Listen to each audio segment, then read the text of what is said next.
Hello my friends, in today's video we're going to talk about conflict. A conflict! And handling conflict. I have 8 tips for you and we're going to run through each of them and talk about why it's important to handle conflict, what exactly you can do to get to conflict, and the steps that you should focus on when you are in a conflict situation. Conflict is so important to having a healthy, successful relationship, and not just a romantic relationship, but relationships at work, relationships with peers. It's important to be able to not avoid conflict, but step into it, and step into it in a way that is productive for both parties. So let's dive in. If you haven't been here before, my name is Wes. I'm a current graduate student in clinical mental health counseling, training to be a psychotherapist, and this channel is devoted to helping you improve your mental health and relationships so that you can live a fuller, more happy, and authentic life. Now, without further ado, let's dive into how to handle conflict. So, the first tip that I have for you when talking about conflict is to figure out what to talk about and when. So, this is really important because if you go into a conflict situation without a plan, then you are going to fail.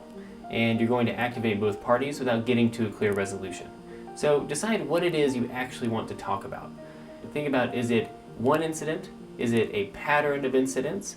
Or is it a relationship that's been harmed in some way because of a pattern of incidents?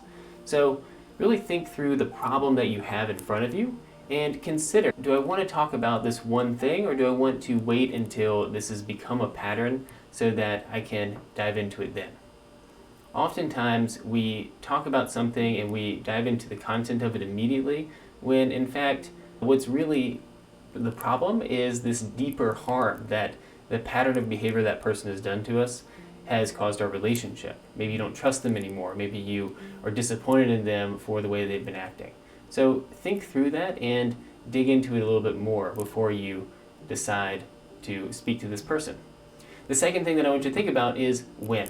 So timing can be really important. You want to do this at a time when people are not already angry, at a time when the behavior hasn't just occurred, so the person isn't, already upset, or you're not upset, because when you're in these heightened emotional states, it can cause some really damaging things to be said. So you want to try to find a time where you both are settled down, you're regulated, and you're able to talk about things clearly. Okay, so tip number 2 is to figure out the risks of not having this conflict conversation. We avoid having conflictual conversations with people because we are afraid. I'm so afraid. And we decide, oh, it's not that big of a deal, don't worry about it, I'll just keep this inside.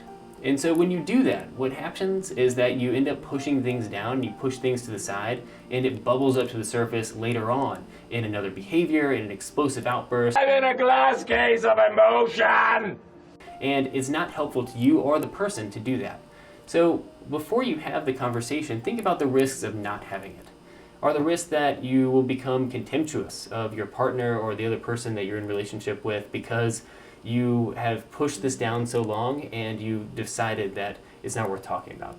Or the risk that you're going to explode at them later on? Or the risk that they will continue doing this behavior and they might harm themselves? Or that the relationship might get to a point that's beyond repair? So really think about these risks and think about the pain that it's going to cause you long term if you don't dive into this conflict now. Number 3 is to master your stories. And what I mean by this is when you go into a conflict with someone, oftentimes we assume that they're going to act in a certain way. When you go into a conversation with your partner, for example, think about what are the things that are going to come up for them when I say, hey, I need to have a conversation with you.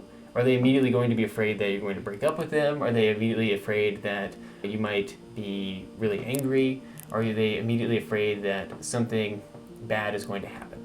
So think about those stories that they might be telling themselves, and you also need to think about your own story. So think about, how are you perceiving the other person? Are you saying, oh, they act in this certain way, so they must be totally uncaring about me? Oh, my partner hasn't been paying attention to me enough, and so they must be having an affair. So are you assuming too much in your head? when you haven't really addressed the facts first. So think about what your stories are, and I also want you to think about how you can take accountability. What is your piece in this? Are you putting things on to your person that you're going to have this confrontation with without really giving them the benefit of the doubt? Tip number 4 is to stick to the facts and take accountability. So what this means is that when you actually go into the conflict with the other person and you're about to have this conversation, stick to the absolute facts of what's happening. So try to think about external things and the content. Don't think about your own internal processes as much. When you're talking to your partner, talk about specific behaviors that they've done and focus on being specific about the situation and the content as opposed to what's going on for you internally, so that you're not assuming that they're acting in a malicious way, for example. This will allow you both to talk about the content of the situation. It will keep the situation safe for both of you, and it will allow you both to communicate about an effective solution without getting tied into anger or any kind of other emotional response. Tip number 5 is to listen like a pro. So once you state the facts of the situation, you should ask the other person how they're feeling about it, and you should make time to listen. Sit there, make eye contact with them, and really attentively listen to what's going on for them.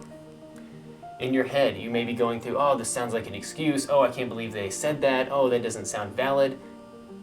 Try to nix those thoughts in your head for right now and focus on just listening to them intently. Are you listening? Hear their side of the story and look for ways to work through this together. In the beginning of this conversation, you thought about why you wanted to have it. The end result should be to heal the relationship between you, to fix whatever's happening. So in order to do that, you can't just be yelling from one side of the story. You need to hear both sides and work on a solution together. So listen intently. Number 6 is to stick to the topic. So oftentimes in our relationships, when we have a conflictual conversation, other things will come up, right? So you start talking about your issue with your partner coming home late, or your issue with your teenager not paying attention to you or not doing their homework, and all of a sudden other things come up. Your teenager gets mad at you about something that you did last week. Your partner starts talking about the thing that you did 2 months ago that she really didn't like. So when these things come up, you have to make a decision on whether or not to stay on the topic at hand or to go and dive into that conversation and try to heal that as well. I would recommend trying to stay on the topic at hand and being honest with your partner or whoever else you're talking to and saying, hey, I hear you, I hear about that issue, I'd really love to finish talking about this first, and then can we table this and talk about it tomorrow, or can we talk about the issue that you brought up right after this one? Right? So thinking about that and even having an open dialogue with your partner or whoever else you're conversing with about tabling that topic until a certain specific time that you can address it. Take a break if you need to. So take a break means that if you find yourself in the middle of this conversation getting really angry, you're getting really upset, or you just feel tired and withdrawn, you're starting to pull away from the conversation, what you need to do is take a break. Tell whoever you're in the conversation with that, hey, I'm really sorry, but I need just a minute to go, pull myself together. I really want to be here and be present for this conversation. I'm finding myself getting XYZ emotion. So what that does is it is honest with the other person, it takes accountability for your own feelings, and it allows both of you to take a step back, sidestep what's going on for a second, regulate your body and your emotions, and then come back in a state that's more neutral and able to talk about solutions as opposed to getting activated and emotional. The last thing that I want you to focus on is safety. So safety means that when you see the other person getting angry, getting upset, feeling like they need to leave, throwing up their hands in exasperation, going on to other topics, these are signs that the other person doesn't feel safe in the conversation. So what can you do to focus on safety in that moment? Well, what you can do is you can say, hey, I'm really sorry. I didn't mean to make you upset. My goal is to find a solution with you to this problem. And when you do that, you help the other person realize that you're not trying to do something bad, and you refocus the conversation on the relationship, on the important thing for both of you. You try to make the conversation more mutual and create a goal that both of you can work towards. And you also take accountability and you say, hey, I'm sorry that I did XYZ. How can we get back to a state where we're both okay with this? Working on this allows you to bring things away from this heightened emotional state to something that's a little bit easier to manage for both of you. Okay, so those were 8 tips for dealing with conflict in your relationships.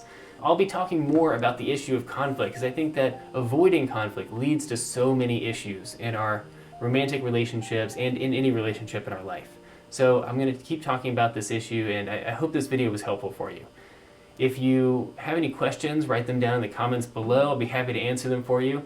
And look for future videos on this topic. If you found this interesting, please like and give it a thumbs up and share it with somebody else who might find it helpful. And as always, please subscribe to my channel. I'll be making more content like this in the future, and I hope it's helpful. Thank you.